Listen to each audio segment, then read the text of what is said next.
Bienvenido a este nuevo episodio del fin de la ansiedad. En este nuevo episodio vamos a conocer cómo funciona el cerebro y qué relación tiene este cerebro con la ansiedad.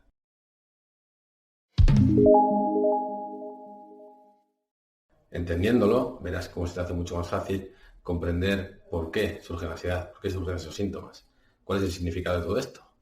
Así que te invito a que te quedes hasta el final, ya que será al final cuando hable de esa reacción ansiosa, de cómo funciona el cerebro y cómo es el cerebro el que ordena, el que manda activar ese tipo de reacción para intentar que nos pongamos a salvo. Para hacértelo fácil voy a hablarte del cerebro triuno, de una teoría que explica que el cerebro puede dividirse en tres capas, en tres cerebros más pequeños, que serían el cerebro racional, que es el que nos ayuda a tomar decisiones y a dar el justo valor a las cosas. También estaría el cerebro emocional, que sería ese que nos hace sentir emociones y reaccionar en consecuencia. Y el cerebro reptiliano, que sería el cerebro más antiguo, el más primitivo e instintivo de todos, que ejecuta las órdenes en base a esas emociones, en base a esos cerebros emocional y lógico, y tiene muchísimo que ver tanto con la ansiedad como con el trastorno de ansiedad. Podría decirse que tenemos un cerebro que piensa, otro que siente y otro que actúa en base a los indicadores de estos cerebros racional y emocional, que sería el reptiliano.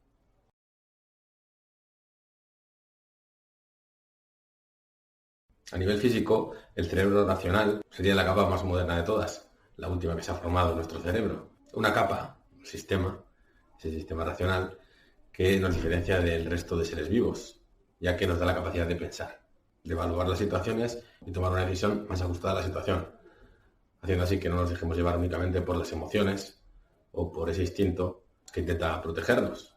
Conocimiento, recuerdos, capacidades y experiencias deberían ayudarnos a encaminar nuestros procesos lógicos para buscar las mejores soluciones o esas acciones que nos hagan más felices, alejándonos de problemas y dificultades. Pero pronto vas a entender, para cuando conozcas el cerebro emocional, que razonar no lo es todo en la tarea de la vida. Deberemos comprender con nuestra lógica, pero también aprender a gestionar las emociones, ganar en autocontrol, para reconocer así el verdadero mensaje de nuestras sensaciones y realmente actuar en consecuencia, haciendo entender con ello al más antiguo de nuestros tres cerebros que tan importante o más que sobrevivir es aprender a vivir. Entenderemos que seguramente muchos cambios empiezan por la razón, pero será el cerebro emocional que ahora vas a conocer el que nos indique mediante su inteligencia y sus propias y poderosas señales esa necesidad de mejora. Para ayudarme a mí con mis emociones también, te agradecería que le dieses al botón me gusta y te suscribieras a este canal. Una acción que te costaría muy poco y me ayudaría muchísimo a seguir creando nuevos contenidos e intentar ayudarte y ayudar a muchos otros a entender mejor cómo funcionamos o cómo funciona la ansiedad para intentar superar este o cualquier problema que en nuestra vida se pueda presentar. Y es que muchas veces es ese cerebro emocional, esas emociones y sobre todo el dolor emocional el que nos hace actuar, nos hace entender que únicamente actuando podremos ir cambiando las cosas y actuar para solucionarlas.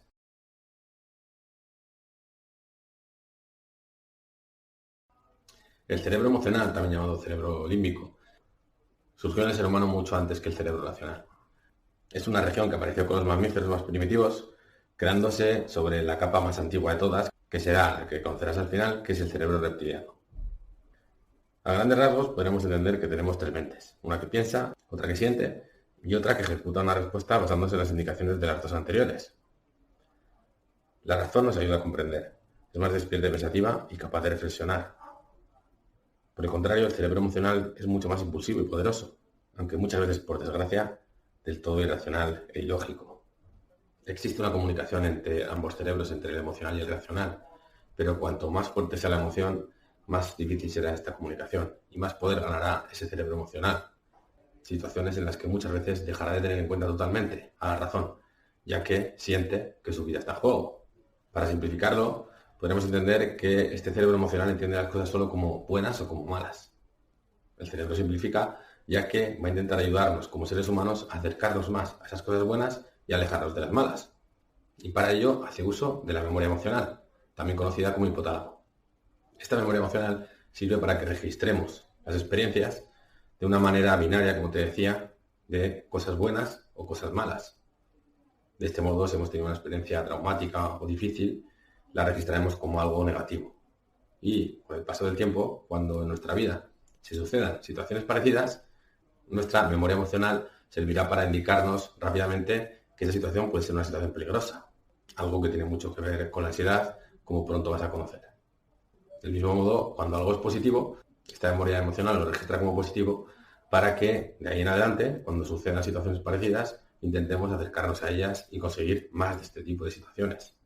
En todo esto intervienen las emociones, y no hay que entenderlas como buenas o como malas, sino como indicadores que nos ayudan a sobrevivir y sobre todo también a tener una vida más feliz. De esta manera, por ejemplo, la emoción del amor asocia situaciones buenas o placenteras en esa memoria emocional para que a partir de entonces siempre intentemos conseguir más situaciones de ese estilo, entendiendo que esas situaciones de amor pues nos generan bienestar. El miedo, en cambio, muchas veces intenta evitar que nos suceda un daño y por eso, pues cuando vivimos algo con mucho miedo, normalmente nos hace registrar en esa memoria emocional que esa situación puede ser realmente amenazante. Y cuando esto sucede es cuando este cerebro emocional comunica con el cerebro reptiliano,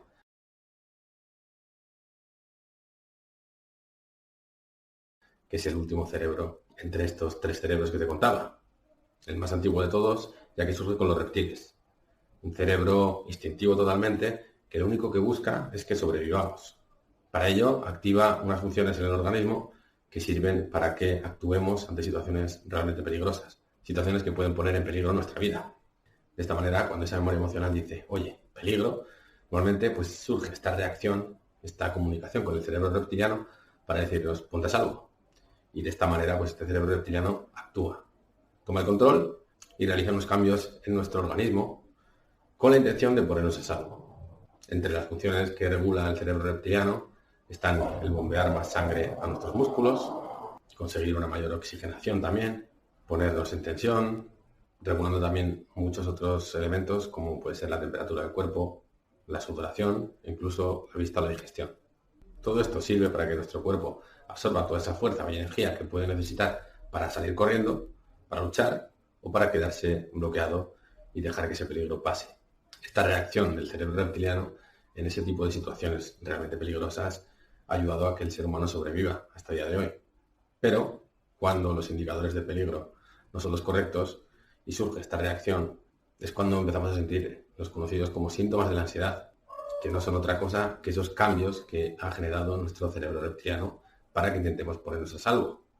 Pero como sabes, si tienes ansiedad, si sufres este trastorno, en ese caso sufrimos un mal funcionamiento de la ansiedad, por lo que esta alarma está constantemente activándose, constantemente conviviendo con nosotros y avisando a ese cerebro reptiliano que debe hacer algo para ponernos a salvo. Con ello, constantemente, pues las funciones de este cerebro reptiliano, esas funciones que regula este cerebro, se activan, se modifican para intentar ayudarnos a sobrevivir, sin darse cuenta que nos hace más complicada la vida, que nos limita y condiciona, ya que estamos sintiendo cosas muy raras en nuestro cuerpo cuando realmente no necesitamos ese tipo de reacción.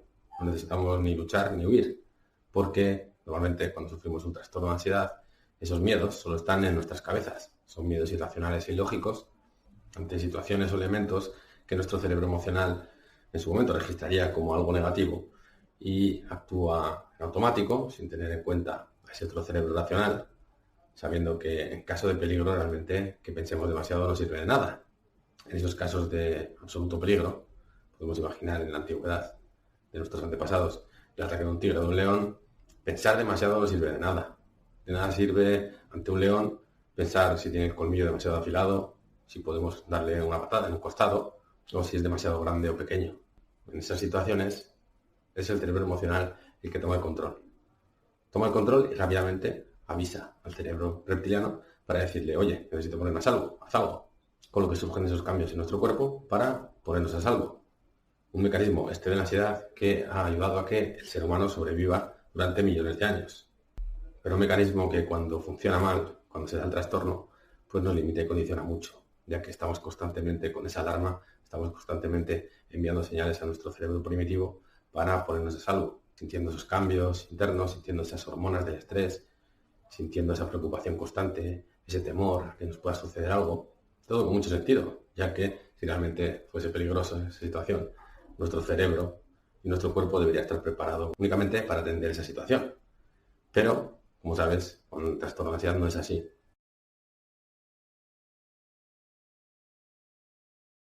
Por eso, para cambiarlo todo, para intentar superar este trastorno, es imprescindible empezar a dar uso a ese cerebro racional, a esa parte que sirve para que tomemos mejores decisiones, para equilibrar las emociones, para regular y conseguir dar el justo valor a las cosas. Es por ello que necesitamos de tratamiento, necesitamos de terapia, necesitamos de mucho tiempo en que trabajemos esas emociones, esos miedos, que nos podamos exponer a ellos, para que esos registros negativos que hemos almacenado en nuestra memoria emocional, en nuestra memoria del cerebro emocional, empiecen a cambiarse por registros normales.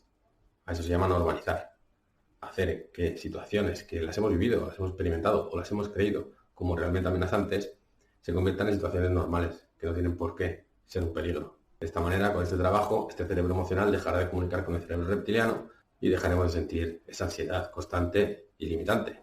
Por ello, para conseguirlo hay muchas herramientas como las que puedes ver por aquí. Herramientas que pueden ayudarte muchísimo a convivir y tratar de otra manera con este trastorno, a hacer esos cambios en esa gestión emocional, ya que consigas a que poco a poco tu cerebro racional vaya ganando en razón.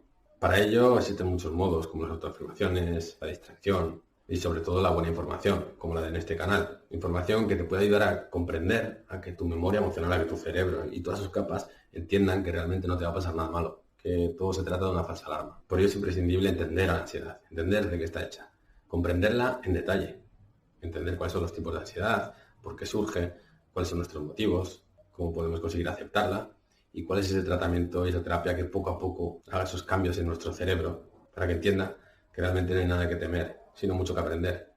Y que si aprendemos a regular nuestras emociones, a regularnos a nosotros mismos, podremos vivir seguramente mucho mejor nuestro futuro, nuestras vidas. Superar la ansiedad trata de eso, de superarte a ti mismo, de conocerte mejor, conocer cuáles son tus límites y conocer también cuáles son algunos de tus errores. Y para mí esa sería la mejor medicina contra la ansiedad. Comprender ese cambio que estás haciendo, entender ese esfuerzo que estás realizando, esa mejora que debido a este trastorno has comprendido que necesitabas. Reconocer esos cambios para reconocer que puedes ser realmente una persona mejor y que puedes convertir este problema, el problema de la ansiedad o cualquier otro en la vida, en una oportunidad para transformarte y para mejorar tu vida.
It's raining, it's dripping. I'm dripping, it's starting to hit me. I'm dripping, I'm dripping. I'm dripping.